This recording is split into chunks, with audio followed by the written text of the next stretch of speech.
교동문 60번 시편 139편을 교독하시겠습니다. 여호와여, 주께서 나를 살펴보셨으므로 나를 아시나이다.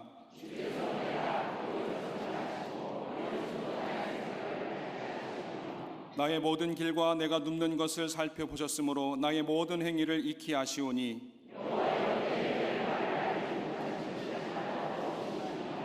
내가 주의 영을 떠나 어디로 가며 주의 앞에서 어디로 피하리이까?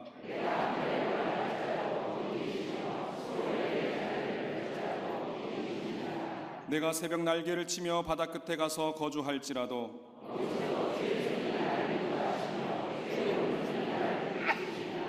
하나님이여, 나를 살피사 내 마음을 아시며 나를 시험하사 내 뜻을 아옵소서.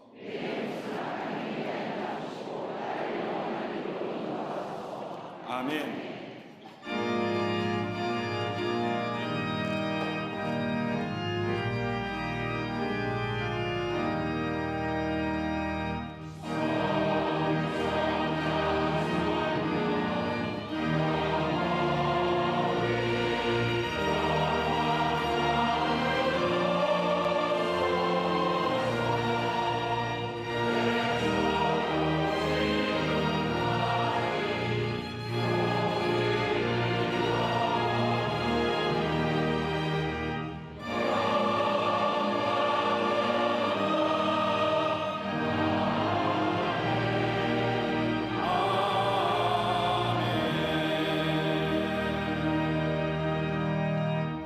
전능하사 천지를 만드신 하나님 아버지를 내가 믿사오며 그 외아들 우리 주 예수 그리스도를 믿사오니 이는 성령으로 잉태하사 동정녀 마리아에게 나시고 본디오 빌라도에게 고난을 받으사 십자가에 못 박혀 죽으시고 장사한 지 사흘 만에 죽은 자 가운데서 다시 살아나시며 하늘에 오르사 전능하신 하나님 우편에 앉아 계시다가 주례로서 산자와 죽은 자를 심판하러 오시리라. 성령을 믿사오며 거룩한 공예와 성도가 서로 교통하는 것과 죄를 사하여 주시는 것과 몸이 다시 사는 것과 영원히 사는 것을 믿사옵나이다. 아멘.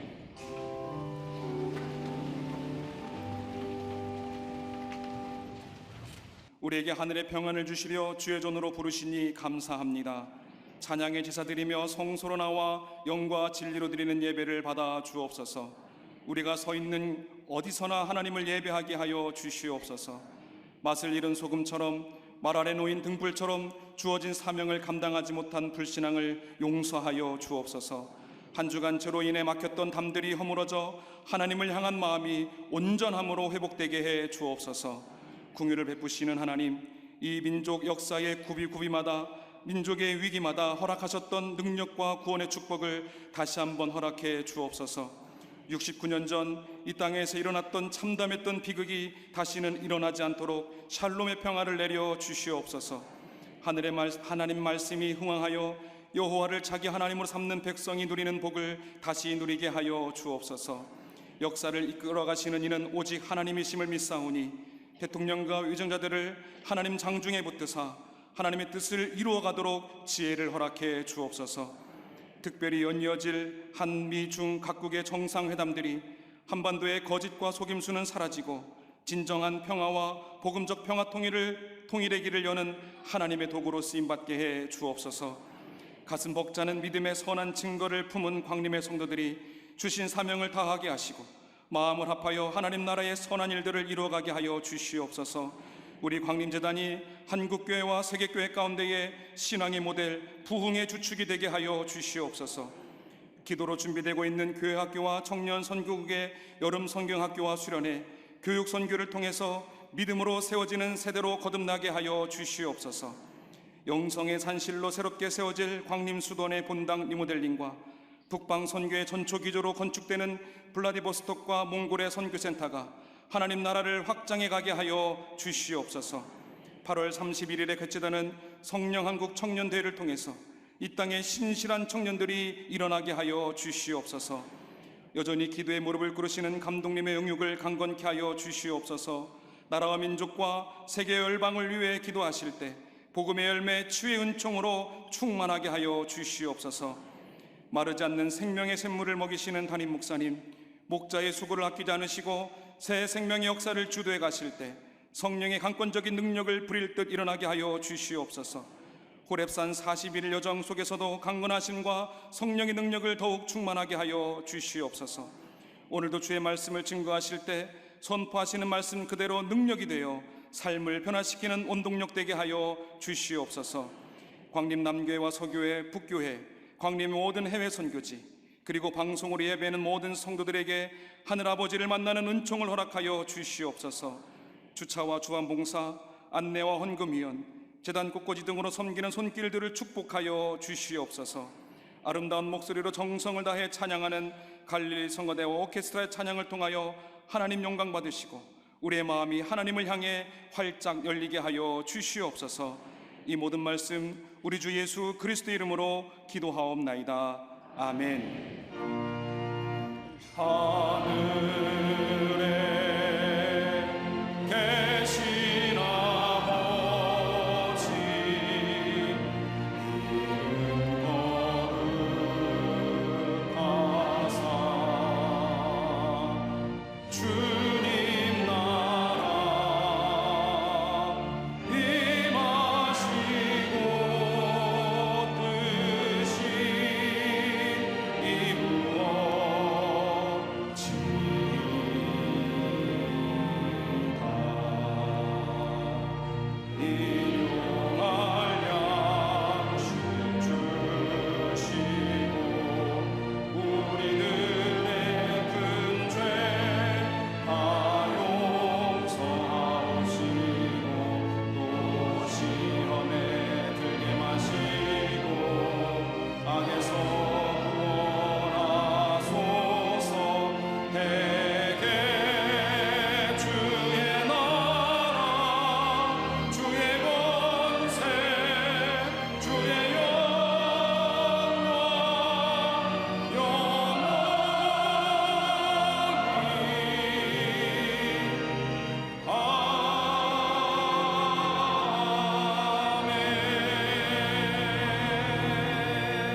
제9시 기도 시간에 베드로와 요한이 성전에 올라갈새 나면서 못 걷게 된 이를 사람들이 메고 오니 이는 성전에 들어가는 사람들에게 구걸하기 위하여 날마다 미문이라는 성전문에 두는 자라. 그가 베드로와 요한이 성전에 들어가는 것을 보고 구걸하거늘 베드로가 요한과 더불어 주목하여 이르되 우리를 보라 하니 그가 그들에게서 무엇을 얻을까 하여 바라보거늘 베드로가 이르되 은과 금은 내게 없거니와 내게 있는 이것을 내게 주노니 나사렛 예수 그리스도의 이름으로 일어나 걸으라 하고 오른손을 잡아 일으키니 발과 발목이 곧 힘을 얻고 뛰어서서 걸으며 그들과 함께 성전으로 돌아가면서 걷기도 하고 뛰기도 하며 하나님을 찬송하니 모든 백성이 그 걷는 것과 하나님을 찬송함을 보고 그가 본래 성전 미문에 앉아 구걸하던 사람인 줄 알고 그에게 일어난 일로 인하여 심히 놀랍게 여기며 놀라니라. 아멘.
갈릴리 성거대와 오케스트라의 귀한 찬양에 감사합니다.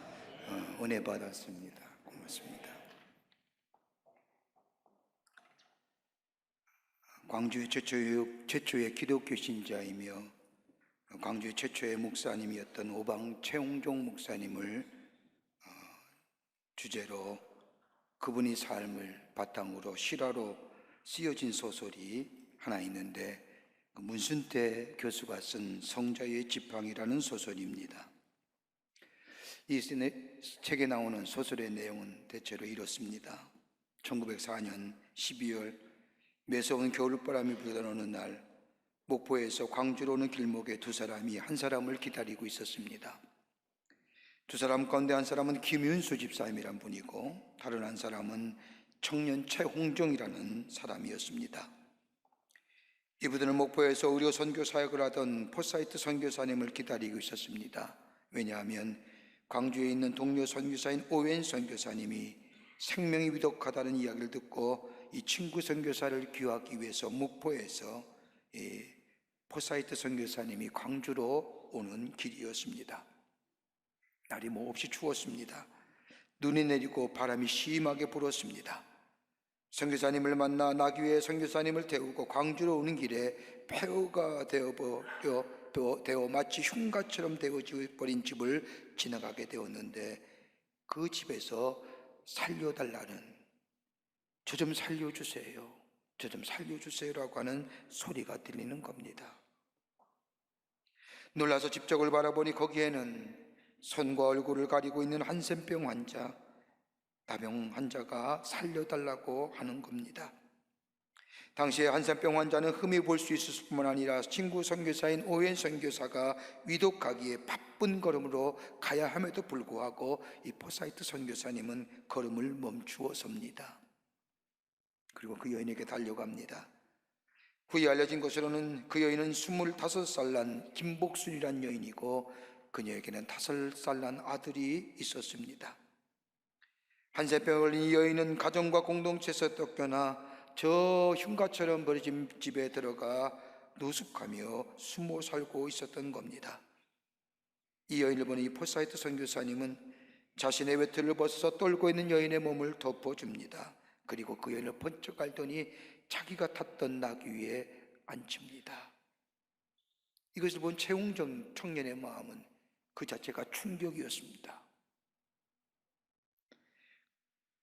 그리고 선교사가 자신이 스스로 이 수레에 나귀를 끌고 가는데 이 여인이 무언가 계속해서 이야기합니다. 가만히 들어보니 손가락 마디는 무뎌졌고 얼굴은 병으로 일그러진 이 여성, 더 이상 바라볼 수 없는 처참한 상황에도 이 여인은 계속해서 하는 이야기가 저 집 앞에 있는 지팡이를 좀 가져다 달라는 겁니다.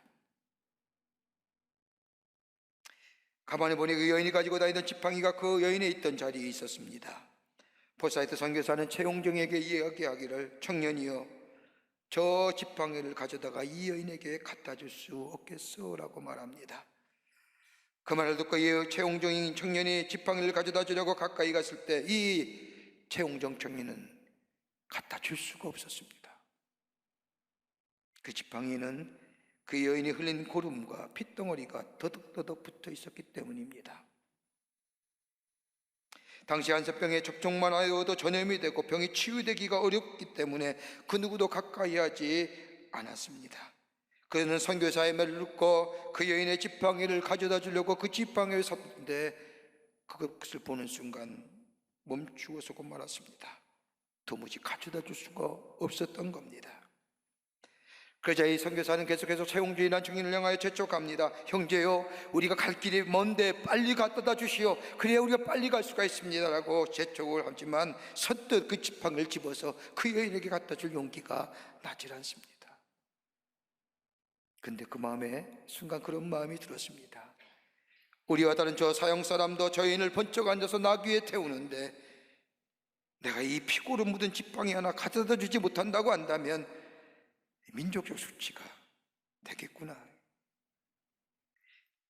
우리와 다른 이방 사람들, 저 사람들 앞에 한국 사람이 수치를 당하겠구나라고 생각하면서 내가 한센병이 걸리더라도 지팡이를 가져다 줘야겠다고 생각하고 이 청년은 지팡이를 집어서 그 여인에게 가져다 줍니다.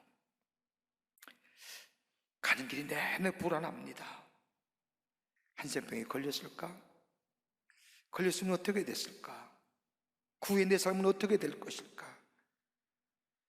이렇게 생각하고 지나다가 어느덧 잊어버리고 말았는데 얼마가 지난 시간 후에 이 여인이 세상을 떠났습니다. 무심코 이 여인이 난 지팡이를 가지고 있던 이 청년 최원정은 어느 날 그 지팡이를 보는 순간 그때의 일을 생각합니다. 그리고 그 지팡이를 가슴에 안고 자신의 삶을 하나님께로 드리기로 결심합니다. 피고로 묻은 그 지팡이가 자기를 부르시는 예수님의 음성이라는 것을 깨달았습니다. 불악에 태어나 채망치란 별명을 가지고 동네 불량배로 살았던 이 최홍정, 그가 예수를 믿고 한센병 환자를 위하여 한평생 살겠다고 결심하며 그렇게 살았던 목사님이십니다. 이분을 통하여 소력되어 한센병 환자를 위한 시설이 세워지게 되었고, 그리고 이분과 함께 이분이 최초로 한센병 환자들을 치료하는 집단시설을 만드는 분이 되었습니다. 무엇이 이토록 이분의 삶을 변화시켰을까요? 자신에 대한 분노와 자신의 삶에 대한 불행을 이길 수 없어서 세상을 원망하고 살았던 이 사람, 그런데 이 사람이 버려진 사람들을 위하여 일평생 자기의 삶을 드릴 수 있었던 삶의 변화는 어디서부터 시작이 되었을까요? 여러분, 사람은 누구나 다 변화되기를 원합니다. 어제보다는 오늘이, 오늘보다는 내일이, 내일보다는 미래가 새로워지기를 원합니다. 여러분, 변화가 원한다는 것은, 새로워지기를 원한다는 것은 내 안에 생명이 있다는 겁니다. 여러분, 어떤 사람은 작은 변화를 통하여 경험하며 그 작은 변화의 반복함이 오늘 이 자리에 오게 했을지도 모르고, 어떤 분은 스스로 감내할 수 없는 엄청난 변화를 겪으면서 이 자리에 오신 분들도 계실 겁니다. 어떻게 보면 우리의 삶은 변화의 연속 속성이 있다고 해도 과언이 아닙니다. 우리의 삶이 힘들지만 그럼에도 불구하고 오늘 여기까지 올 수 있었던 그 변화의 이유가 어디 있을까요? 오늘 우리가 읽은 이 본문의 말씀, 우리가 잘 알고 있는 말씀입니다. 베드로와 요한이 성전에 올라가서 가기 위해서 올라가다가 성전 미문에 앉아있는 안진뱅이를 바라봅니다. 그 성전 미문에 있는 나면서부터 걷지 못하는 그 안진뱅이를 예수의 이름으로 일으킨 놀라운 기적의 사건입니다. 우리 이 말씀을 읽을 때마다 베드로의 행한 일, 기적의 역사, 안진뱅이가 일어나서 성전을 들어가기도 하고 나와도 뛰기도 하고 걷기도 하던 그 모습에 대한 관심을 가지고 있지, 이면에 이 놀라운 변화를 일으키게 했던 베드로의 변화가 어디서부터 시작됐을까요? 우리 나타나는 현실만 얘기하지, 그 현실 이면에 있는 베드로가 그렇게 할 수밖에 없었던 변화의 역사에, 변화의 사건을 일으킬 수밖에 없었던 그 변화의 변곡점이 무엇이었을까요? 오늘 본문의 말씀, 우리 흔히 베드로를 향하여 성급함, 무모함, 고집셈, 완고함이라고 우리 베드로의 삶을 이야기하지만, 베드로를 변화시켰던, 그리고 이 놀라운 역사에 하나님의 나라의 복음을 전할 수 있었던 그 변화의 변곡점, 그걸 우리가 믿음으로 받아들일 수 있다고 한다면 우리도 새로운 변화의 주인공 되지는 않을까요? 오늘 본문의 말씀을 통해서 몇 가지로 함께 말씀을 나누며 함께 은혜 받고 믿음의 도전을 받기를 원합니다. 첫째는 자신의 깨어지는 아픔입니다. 베드로 자신은 깨어지는 아픔과 실패를 통하여 변화했습니다. 여러분, 서양의 기온 가운데 비가 폭풍이 없이 맑은 하늘에 태양이 비추는 날이 계속한다면 그 땅은 사망으로 변한다라고 하는 말처럼, 여러분, 인생의 여정을 겪으면서 비와 폭풍을 좋아하는 사람은 없을 겁니다. 아니, 비와 폭풍 없이 편안한 삶, 평온한 삶을 살기를 원할 겁니다. 그런데 비와 폭풍이 없는 삶, 땅은, 인생은, 그 땅과 생명은 자라지 못하는 메마른 땅이 되고 맙니다. 우리의 인생을 살면서 역정과 실패라는 것이 우리의 삶에 떠나지 않습니다. 우리가 계획했던 일, 우리가 목표했던 일, 좌절되고 그것을 통하여 얻는 좌절의 마음, 이걸 실패라 할 수 있을 겁니다. 그런데 같은 삶이라면 실패보다는 순족한 삶, 실패보다는 아픔보다는 성공과 기쁨을 누리는 삶 원합니다. 그런데 우리가 이 삶을 뒤돌아보면, 우리가 여기까지 온 것을 뒤돌아본다면 실패란 땅을 밟지 않고는 여기까지 올 수 없었음을 봅니다. 실패와 좌절을 통해 내 삶의 울타리가 무너지고 내가 알고 있는 지식과 지혜의 범주를 넘어서서 인내와 또 다른 지혜가 내게 습득되고 시작하면서 내 삶이 시작되어 왔음을 보게 됩니다. 그러게 어떻게 보면 실패와 시련이 변화의 동기가 되었다고 해도 과언이 아닐 겁니다. 오늘 베드로 어떤 사람입니까? 베드로의 삶을 가만히 살펴보시자고요. 성경에 나타난 베드로의 삶의 몇 가지를 이렇게 얘기할 수 있을 겁니다. 베드로는 의지가 강한 사람이었습니다. 그것도 성공에 대한 의지입니다. 예수님을 따랐던 초기의 모습을 보면 예수님을 통하여 자신의 성공, 자신이 이루고자 하는 것들을 원했던 것을 보게 됩니다. 마태복음 19장 27절의 말씀을 보면 베드로가 대답하여 이르되 보소서, 우리가 모든 것을 버리고 주를 따라 싸운데 그런즉 우리가 무엇을 얻으리이까? 예수님, 내가 다 버리고 떠났는데 예수님을 통하여 우리가 얻는 것이 무엇이 되겠습니까? 예수님을 통하여 뭔가 이뤄보고자 하는 성공에 대한 의지가 강한 사람이 베드로였습니다. 더 나아가 베드로는 신념의 사람이었습니다. 여러분, 신념이라는 게 무엇입니까? 내가 인생을 어떻게 살아야 된다는 인생의 기준을 말할 수도 있고 자기의 삶의 철학이라도 얘기할 수 있을 겁니다. 사람은 적어도 이렇게 살아야 돼, 이렇게 살아야만이 사는 것이야 라고 나름대로의 삶의 철학을 말할 수 있는 것이 신념이라 얘기할 수 있을 겁니다. 베드로는 신념의 사람이었습니다. 여러분, 우리가 가지고 있는 이 신념이 어느 때 굴절되고 굽혀집니까? 우리의 생계의 문제와 더불어 우리의 가족의 문제가 연결되어지면 우리는 적절히 타협하면서 우리의 신념이 타협된 신념으로 바뀌지는 않습니까? 베드로는 그런 사람 아니었습니다. 베드로가 예수님을 따라 나서는 모습을 보면 자기가 가지고 있는 신념에 따라서 나는 이렇게 살아야 돼, 이것이 내가 사는 길이야 라고 그 신념 때문에 가족과 자신의 생계를 던져버리고 예수님을 떠납니다. 예수님을 따라 나섭니다. 여러분, 굉장한 사람입니다.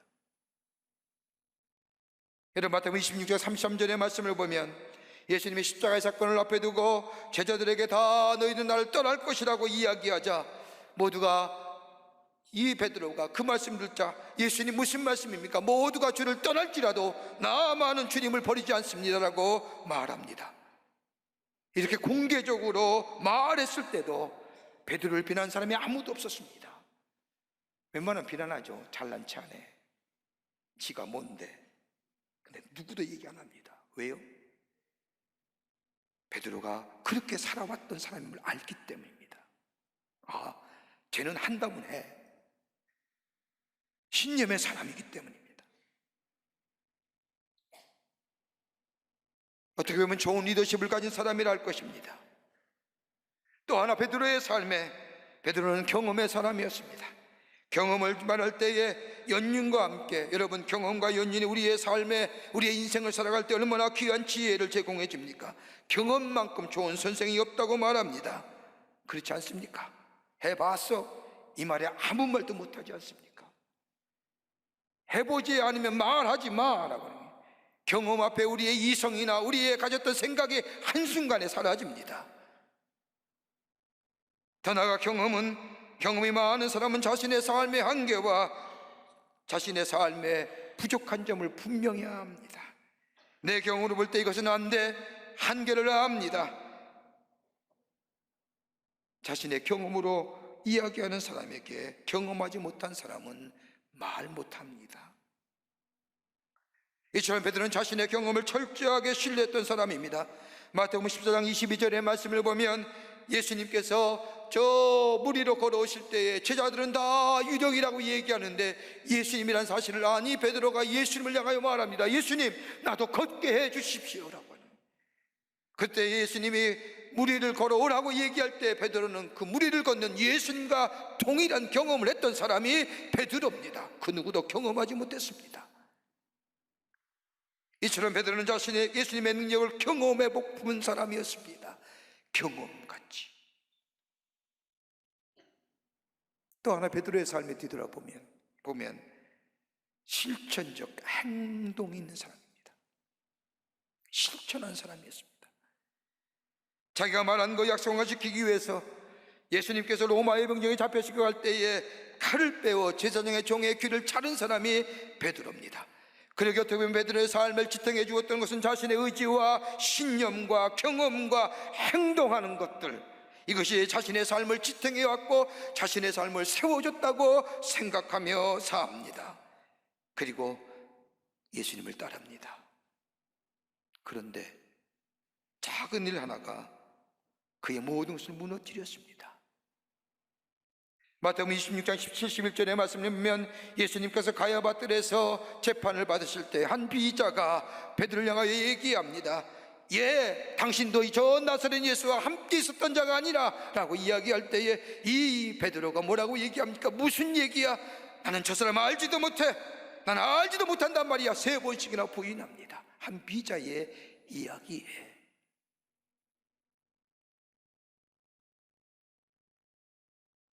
사람들이 지지해주고 사랑해주며 자기가 옳다고 생각했던 자신의 의지, 신념, 경험, 실천적 행동 한순간에 무너져가는 겁니다. 난 예수 부인 안 할 거야? 부인하지 않습니까? 나 예수님 따를 거야? 부인하며 예수님 멀리 도망가지 않습니까?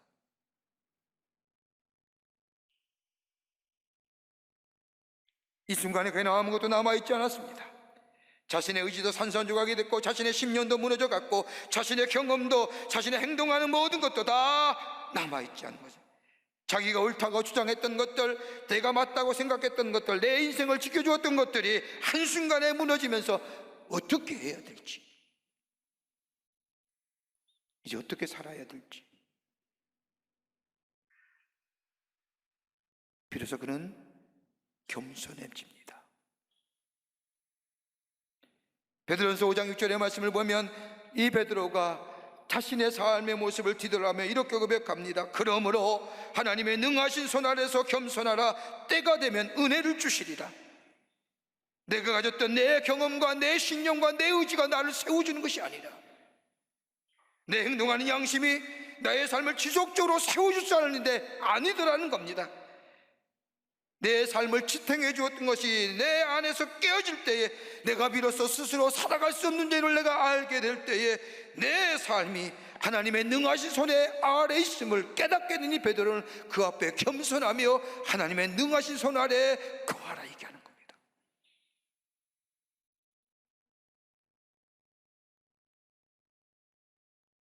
겸손할 때 보여지는 하나님의 능하신 손, 내 삶이 내 신념에 달려있는 것이 아니라 내 소유와 지식에 달려있는 것이 아니라 하나님의 능하신 손 아래에 있다는 것을 알게 되며 하나님의 능하신 손을 의지하는 사람으로 변화된 것. 여러분, 자아가 깨져본 사람만이 자기 것을 내려놓을 수가 있습니다. 내 한계의 벽에 부딪혀 내 인생이 내가 가지고 있는 것으로 이루어지지 않는다는 것을 깨달은 자가 내가 주관할 수 없는 다른 것에 의해서, 그것이 물질이, 그것이 지식이, 그의 명예와 그의 지혜가 아니라 이건 내 인생이 아니구나라고 하는, 비로소 그때 하나님의 능하신 손을 발견하며 그 능하신 손에 거하는 자 되는 거예요.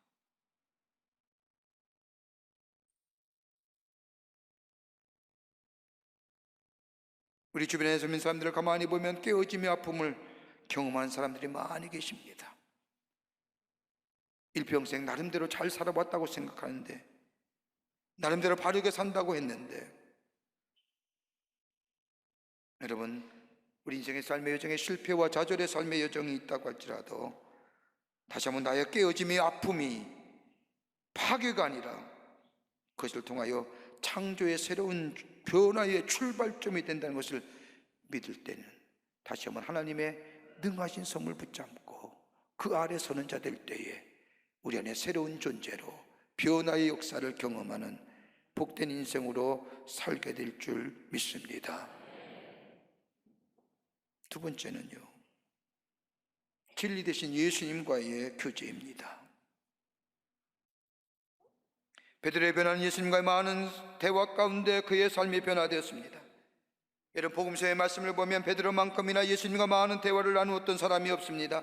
그는 삶의 의문점이나 그가 알고 있는 것을 주님께 있는 그대로 이야기하고 예수님으로부터 말씀을 듣습니다. 여러분, 신약 성경의 말씀을 보면 대체로는 많이 나온 제자의 이름 가운데 요한이란 제자는 무려 31번 나오지만 베드로는 몇 번 나와요? 200번 이상 나옵니다. 베드로는 의문이 많았던 사람이고 관심도 많았던 사람입니다. 열정도 많았던 사람입니다. 그러기에 자신이 가지고 있는 관심이나 자신이 가지고 있던 열정 혼자만 간직하는 것이 아니라 예수님 앞에 나와서 여쭙고 묻습니다. 경험합니다. 때로는 예수님 앞에 야단도 맞습니다. 그러나 끊임없이 예수님 앞에 자신의 관심을 가지고 나옵니다. 여러분, 복음서에 기록된 초요한 같은 예수님의 말씀 가만히 보십시오. 다 베드로에 의해서 나온 말씀이 대부분입니다. 복음서 읽으면, 말씀을 읽으면 예수님의 행동, 베드로의 행동, 말, 질문, 관심, 그것들 인하여 예수님께서 하신 말씀이 계시와 진리로 우리 가운데 있음을 봅니다. 예수님을 통해서 말씀도 많이 들었습니다. 예수님을 통해서 경험도 많이 했습니다. 예수님을 통해서 예수님이 행하신 놀라운 일도 많이 봤습니다. 그러기에 어떤 신약 성경학자들은 얘기하기를 복음서의 첫 번째 말씀은 마태와 아니라 마가복음입니다. 그러면서 이 이야기를 마가복음의 저자는 마가가 아니라 베드로였을 것이다. 베드로가 이야기하는 것들, 예수님과의 대화했던 이야기를 마가가 듣고 적었을 뿐이다라고 이야기합니다. 그러기에 마가복음은 다른 공간사복음보다 마태와 누가복음의 표본이 되었고 베드로를 통하여 예수님 말씀의 복음으로 우리에게 들려진 것이다. 여러분, 일반시간 법칙이라는 것이 있죠. 여러분 잘 알 겁니다. 어떤 분야의 전문가가 되고 큰 일을 이룰 수 있는 것은 다름이 아니라 그 시간에 거기에 적어도 1만 시간 이상이 투자되어야 된다는 겁니다. 3시간씩 하루에 드린다면 10년의 세월이 걸쳐진 시간입니다. 그래야 비로소 전문가 된다는 거예요. 악기 우리 다른 오케스트라 여러분들 적어도 하루에 3번 이상 3시간 이상 연습했을 거 아닙니까? 10년이 넘었기에 다 이렇게 전문가 되셨잖아요.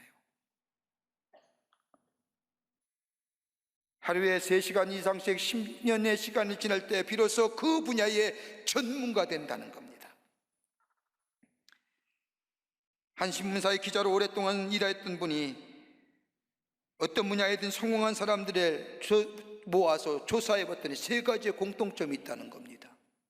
그 하나가 뭐냐? 주변의 지원, 두 번째는 타고난 운, 세 번째는 투입된 시간이랍니다.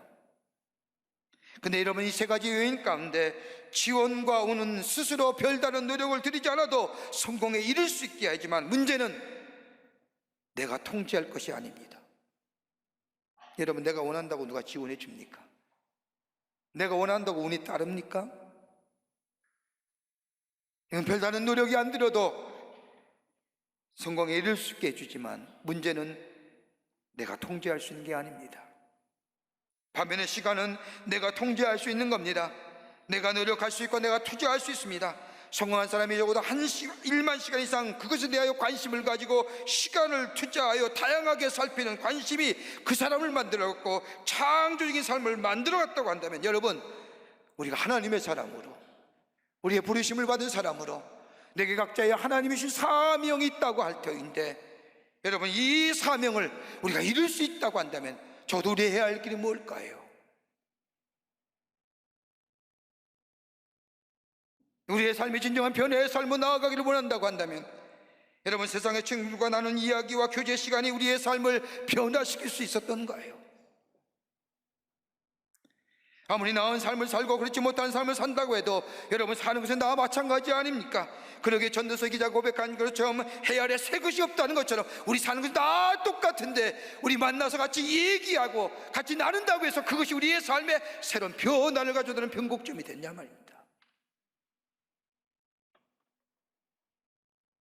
땅에 속한 욕심과 욕망을 추구하면서 내가 원하고 바라는 것을 기뻐하며 즐거워하는 것들을 하면서 우리의 삶에 하나님이 기뻐하시는 삶, 하나님의 뜻이 이 땅에 이루어질 뿐만 아니라 하나님의 이름이 거룩히 여김을 받을 뿐만 아니라 하나님 나라가 이 땅에 선포되어진 일들이 우리 안에 가능하게 되는 역사가 있게 되는가요? 세상의 전문가들도 1만 시간 이상 투자해야 그 지식과 지혜가 그 사람에게 들어가고 그 사람을 변화시킬 수 있다고 한다면 오늘 우리의 삶이 하나님이 원하시고 바라시는 하나님의 뜻하신 바의 삶으로 살아갈 수 있는 길은 다른 것이 아니라 창조적 변화를 이루는 삶은 다른 것이 아니라 주님의 말씀과 더불어 주님과 교제하는 시간이 우리 안에 더 있어야 되지는 않겠나요? 주의 말씀을 듣는 것, 주의 행하신 것을 보는 것, 주님의 말씀을 듣고 보고 기뻐하는 그것을 위하여 나의 삶을 투자하고 마음과 정성을 다하여 우리의 마음을 주 앞에 기울일 때에 우리 안에 새로운 창조적 변화가 일어나는. 그러기에 베드로가 말합니다. 베드로전서 1장 18절 말씀을 보면 너희가 알거니와 너희 조상이 물려준 헛된 생실에서 대속함을 받은 것은 금이나 금같이 없어질 것이로 된 것이 아니요 오직 흠없고 점없는 어린 양 같은 그리스도의 보배는 피로 변된 것이니라고 말합니다. 전통과 율법을 중히 여겼던 베드로, 전통과 율법의 두터운 벽을 넘어서서 우리의 구원은 저 전통이 아니라 저 율법이 아니라 어린 양 예수 그리스도의 피로 이루어졌던 이 놀라운 진리를 발견할 수 있는 것은 다름이 아니라 그가 예수님과 다녔을 때 예수님과 교제하고 들었던 그 진리의 말씀이 그의 마음 가운데 있었기 때문입니다. 그러게 베드로전서 1장 23절의 말씀을 보면 너희가 거듭난 것은 썩어질 씨로 된 것이 아니요 썩지 아니할 씨로 된 것이니 살아있고 항상 있는 하나님의 말씀으로 되었느니라. 말씀. 여러분 사도행전 2장의 말씀을 보세요. 우리 베드로를 생각할 때 흔히 무식한 사람, 조급한 사람, 행동만 앞서는 사람, 우리 그렇게 생각합니다. 사도행전 2장의 말씀을 보면 베드로가 오순절에 성령의 충만함을 받고 설교하는 그 베드로의 모습을 보면 그 설교 안에 하나님의 말씀에 정통하며 그리고 구원의 비밀이 정확하게 해석하는 것을 봅니다. 어디서 나왔을까요? 예수님과의 교제함입니다. 예수님으로부터 들었던 말씀입니다. 가룟이 나는 돈에 관심을 갖고 그가 위기 앞에 섰을 때 그의 삶은 차살로 그의 인생이 맞추어졌지만은 베드로는 가룟유다보다 더 많은 죄질이 무거운 사람입니다. 불구하고 그가 돌이킬 수 있었던 것은, 돌아갈 수 있었던 것은 주님과 나누었던 대답, 교제, 믿음의 부유함이 그에게 있어서 돌아갈 길을 열어주었던 겁니다. 말씀은 능력이 있습니다. 말씀은 생명을 살립니다. 말씀을 이로 하여금 돌이키게 하는 능력과 권세를 가지고 있고 말씀을 이로 하여금 새로운 눈을 뜨게 만들고 말씀은 나라와 하여금 새로운 길을 보게 만듭니다. 그러기에 시편 119편 105절의 말씀을 보면 주의 말씀은 내 발의 등이요 내 길의 빛이니이다 라고 고백합니다. 창조적 변화의 주인공 되시기를 원합니까? 오늘보다 내일이 좀 더 나은 인생으로 하나님의 역사를 이루어가는 삶 되기를 원하신다면 여러분 우리가 시간을 조금 더 주님 앞에 말씀 앞에 좀 더 투자하는 주님과의 교제함이 우리 가운데 지금보다 더 있게 될 때에 그 말씀이 나에게 능력이 되고 지혜가 되고 나의 삶의 진리가 되어 나를 새롭게 할 뿐만 아니라 나를 새로운 역사의 주인공으로 삼으시며 하나님의 거룩한 역사, 많은 자들에게 하나님의 살아계심을 증거하는 복된 인생의 삶으로 살아가게 해 주실 줄을 믿습니다. 끝으로 예수님의 사랑이었습니다. 베드로의 변화는 예수 그리스도의 사랑이었습니다. 예수님 말씀처럼 닭이 울기 전에 예수님을 3번 부인할 것이라고 말씀하신 주님의 말씀대로 베드로는 예수님을 부인합니다. 거기에 자신의 약함과 자신이 철저하게 깨어집니다. 부활하신 주님, 베드로는 만나지 못해서 자신의 고향으로 낙행하여 본래의 직업인 어부로 돌아가 고기를 잡은 이 베드로에게 부활하신 주님이 찾아와 주셔서 그를 만나 주시고 그를 회복시켜 주신 것, 이것뿐만 아니라 예수님은 이미 베드로를 사랑하셨지만 자기 기준과 자기 생각에 빠져 있었기에 베드로는 예수님께서 자신을 얼마나 사랑하지 몰랐던 이 베드로에게 주님은 3번씩이나 물으십니다. 나는 대단한 인간이야, 나는 괜찮은 사람이야, 스스로 망각하고 색으로 생각하며 살았던 이 베드로, 한 비녀의 말에 의하여 한순간에 무너졌을 때 자신은 아무것도 아니라는 사실을 깨닫습니다. 예수님이 말씀하실 때에 나는 죄인을 구하러 왔느니라, 죄인을 위하여 이 땅에 왔느니라 말씀하실 때 죄인은 내가 아니라 저 당시에 바리새인이여 서기관이여 창기여 세리여 저들을 위해서 왔지 나를 위해서 오셨다고 생각하지 않았던 이 베드로입니다. 그러나 부활하신 주님이 자신의 삶이 다 무너졌을 때 찾아와 주셔서 예수님의 사랑에 대하여 희미한 기억만 남았던 자신의 모습에 찾아와 주셔서 아무것도 밤새도록 노력했는데 잡지 못했던 그 그물, 그 고기, 오른쪽으로 내려라고 하는 그 말씀에 순종했을 때 그 말씀에 따라서 순종하여 수많은 고기가 잡은 것을 통해요, 말씀을 통해서만이 내가 살 수가 있고 예수의 사랑만이 나를 온전케 했다고 하는 것을 깨달은 이 베드로, 주님이 3번씩이나 반복하여 물으시지 않습니까? 내가 나를 사랑하느냐, 내가 나를 사랑하느냐. 그리고 내 양을 먹이라고 새로운 사명을 부여주신, 그리고 새롭게 시작해 하신 그 예수님 다름이 아니라 예수님의 사랑이었다는 겁니다. 자신이 변화될 수 있었던 것은 자신의 실패와 좌절과 역경과 환난의 삶에서 깊은 절망의 자리에 몸부림치며 헤어나지 못할 그 자리에 나를 일으켜 세운 것은 다름이 아니라 예수의 사랑이었다라고 하는 거예요. 그러게 베드로전서를 통하여 베드로는 자신이 받은 사랑을 이렇게 말하지요. 베드로전서 4장 8절의 말씀을 보면 무엇보다도 뜨겁게 서로 사랑할지니라 사랑은 허다한 죄를 덮느니라. 베드로전서의 말씀을 보면 베드로는 사랑하는 사람들아, 사랑하는 사람들아. 왜요? 사랑만이 사람을 변화시킬 수 있기 때문입니다. 목사이며 저널리스트나 퀴스턴 마하라고 하는 분이 쓴 책 가운데 Simply Love라고 하는 책이 있습니다. 그 책에 보면 이 마하 목사님은 이렇게 얘기합니다. 사랑은 실용적인 기적을 낳는다. 사랑은 압스티클한 거 아니라는 거예요. 추상적인 게. 사랑하면 실용적이라는 거예요. 사랑하면 단순해지잖아요. 사랑하면 세상이 밝아지고요, 사랑하면 내가 소중해짐을 알게 되고요, 사랑하면 믿음이 생기고 사랑하면 희생하게 되고, 사랑은 서로 상호간이기에 상호간의 성장을 가져다 준다는 거예요. 그러니까 사랑은 실용적인 겁니다. 예수님의 사랑을 받으며 그리고 예수님을 사랑한다는 고백 앞에 새로워진 이 베드로, 새롭게 변화된 베드로, 오늘 본문의 말씀을 보십시오. 설교 다시 시작하는지요? 라고 생각하는 게 하지 마시고 본문 보자고 하니까 또 다시 시작하느냐? 아닙니다. 본문으로 들어가면 이렇게 변화된 베드로가 성전의 문에 앉아있는 안진뱅이를 봅니다. 매일 보던 친구입니다. 성전에 들어가지도 못하고 성전의 문에 앉아서 구걸하던 친구입니다. 변화된 베드로 관심이 달라졌습니다. 일상 속에 보던 그 성전 문에 앉은 구걸하는 사람, 그 사람에게 베드로는 다가갑니다. 그 사람에게 다가가며 그 사람을 보면서 베드로는 뭐라고 생각했을까요?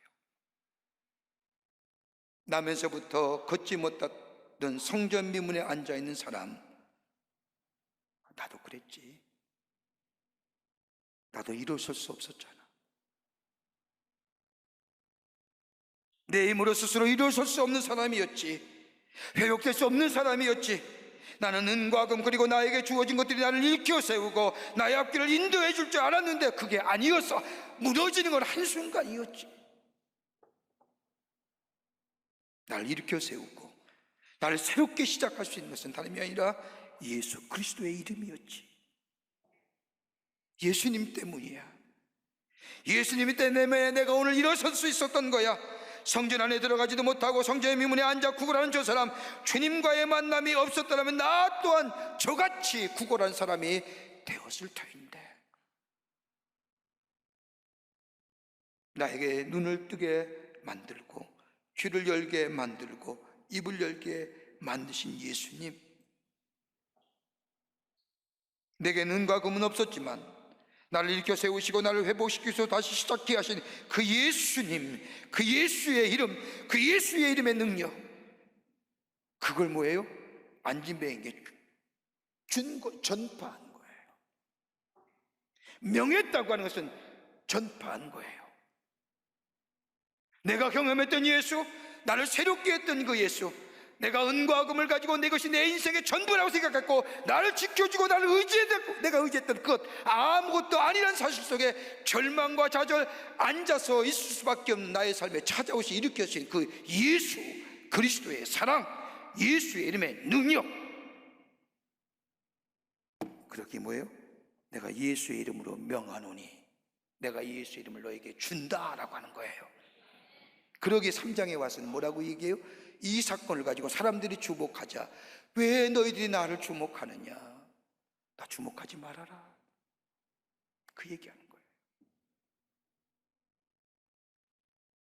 자신이 경험했던 그 예수 그리스도의 고백, 저들에게 낳을 때부터, 나면서부터 걸을 수 없던 사람에게 전파되어 줄 때에 그가 일어서게 된 겁니다. 예수의 이름은 생명입니다. 예수의 이름은 소망이고요, 예수의 이름은 죽은 자도 살리고 주저앉은 사람도 일으키게 하십니다. 왜요? 자신을 일으켰기 때문입니다. 여러분, 우리가 매일매일 새롭게 변화되기를 원하시지 않습니까?